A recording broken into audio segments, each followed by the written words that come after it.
de la Saint-Élion, après ça dépend de à quoi tu pensais exactement, je sais pas. Bah, en fait, ouais, un des conseils que je donne souvent, moi, pour ceux qui se lancent dans leur première Saint-Élion, c'est de dire que si l'objectif est de finir, justement, je parle pas d'un objectif de temps, c'est de finir, c'est qu'en fait, dès le départ, faut penser à s'économiser pour pouvoir courir sur la fin. Après Saint-Genou, en fait, tu peux commencer à courir pour de vrai. Alors que si tu te grilles au départ parce que t'es frais, et ben après Saint-Genou, tu vas commencer à vivre les calvaires. Hein, pour le coup.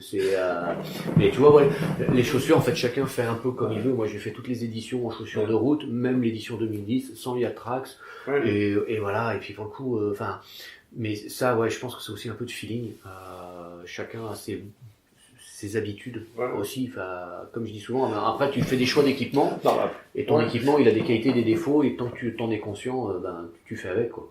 Et ça, après c'est sûr que, je pense qu'il y a, on peut dire, les gens s'habillent trop. Ouais. Moi c'est pas le truc que je vois. Ils sont. Moi j'ai toujours aimé avoir un limite froid quoi, mais parce que t'es plus efficace, je trouve que tu te boostes, t'avances quoi. Alors que si t'as chaud, tu commences à... Non, c'est pas terrible quoi. Puis en plus il va y avoir froid à un moment donné quoi, forcément. Donc je pense l'habillement, c'est vraiment les gens s'habillent vraiment trop quoi. Après forcément si tu veux faire un bon temps sur une synthé, le positionnement au départ. Il est indispensable quoi. Même sans être un cador parce que quand même au niveau des sentiers, les premiers sentiers que tu vas avoir, tu ralentis quand même hein. Et puis après parce qu'il y a quand même c'est comme ça, mais quand tu arrives jusqu'avant Saint-Christo, il y a la peur de la flaque hein. Il y a encore d'avoir rigolé, mais moi je vais pas dans la flaque pour le plaisir, donc il y a la peur de la flaque d'eau si tu veux. Et puis après avec la fatigue, la peur de la flaque d'eau elle se dissipe, tu t'en fous, après tu vas dans la boue et tu prends le chemin le plus court. Voilà. Le moindre écart est trop fatigant. Donc au début t'as des ralentissements à cause de ça ou à cause de... C'est vrai. Donc après, forcément, si tu veux faire un temps, de bien te positionner. Après, quoi, surtout, il faut se faire plaisir, quoi. Je pense qu'il faut pas être pressé. Faut pas penser à l'arrivée parce que c'est toujours c'est trop loin.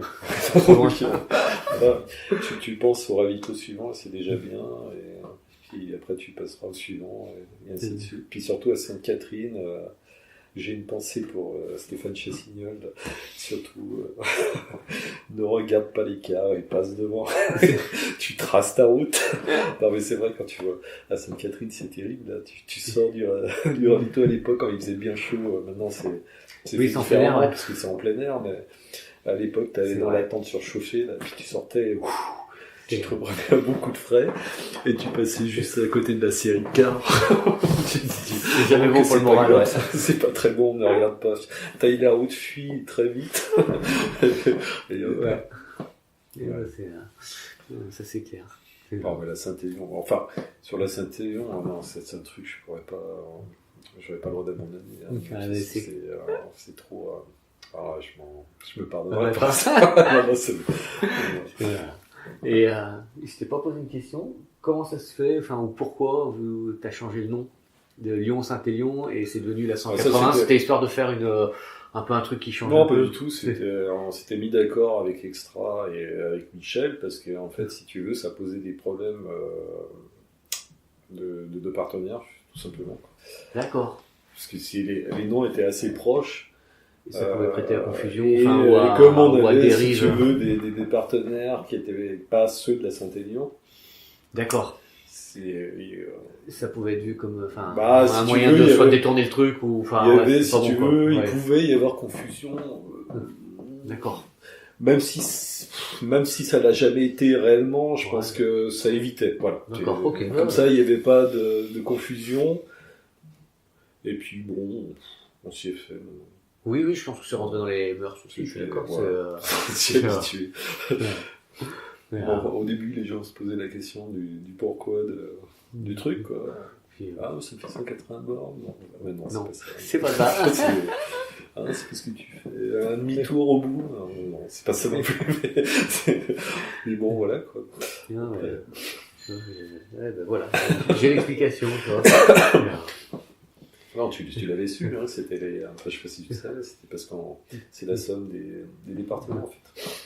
Voilà, c'est ça. Ouais, 69 plus 42, 69.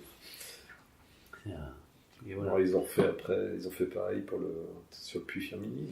J'ai appris ça, que certains se lançaient maintenant dans l'aller-retour au Puy-Firminy.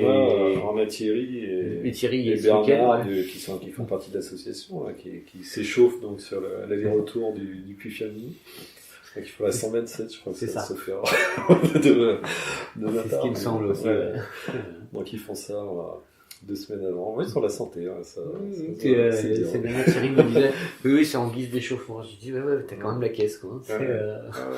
Ouais, d'autant plus, ça me fait rigoler parce que, si tu veux, Thierry, on l'avait rencontré pour la première fois à l'Ultra des Coursières, donc, je sais plus quelle année, 2009, je dirais, ou 2009, peut-être. Et, il avait fait sa première synthé le décembre d'avant, ouais. Oh, les fous, jamais je ferais ça. Puis l'année suivante, il était dans le peloton avec les autres. Ouais, il a remis la barre un peu plus haute. Ouais, chaque année, il aime bien. Il a fait des belles courses. Hein, c'est sympa. Ça, c'est clair. Ben, merci. Bah écoute, de rien, voilà. Je souhaite une belle 180 2017. Voilà, 180 2017, pour moi, ça risque pas d'être... non, oui, pas en course à pied, je sais, mais... Pas en course à pied, en tant qu'organisateur, offer. Ouais, alors pas le... Je sais pas encore, certainement pas l'aller. Ouais, peut-être le retour quand même. Peut-être le retour, je sais pas encore. Je vais voir. On fera le retour ensemble. Ça va dépendre. Sinon, je ferai le bénévole. Écoute, ça fait 2 années que ça se passe pas génial. Hein. L'année dernière, c'était le dos, cette année, c'est le jeu. On va croiser les doigts. Non, j'ai dit que l'année prochaine, il faut forcément que je le refasse parce que ce sera l'anniversaire. Ah, donc voilà. Mais par contre, l'année prochaine, a priori, ils sont en train de préparer un parcours un peu plus long. Parce que m'a dit CTL. Il faut pas le dire. Je suis au courant de rien. Voilà, j'ai entendu un chiffre lors d'une discussion cette semaine avec le CTL. Il faudra peut-être que je le coupe dans le podcast, il faut pas le dire. Mais voilà, ça fait partie des points. Sur le Dito, c'est plus une surprise. Mais ça sera un peu plus long, effectivement. Ouais, après. Beaucoup de choses. C'est clair. Merci Jean-François. C'est tout pour aujourd'hui.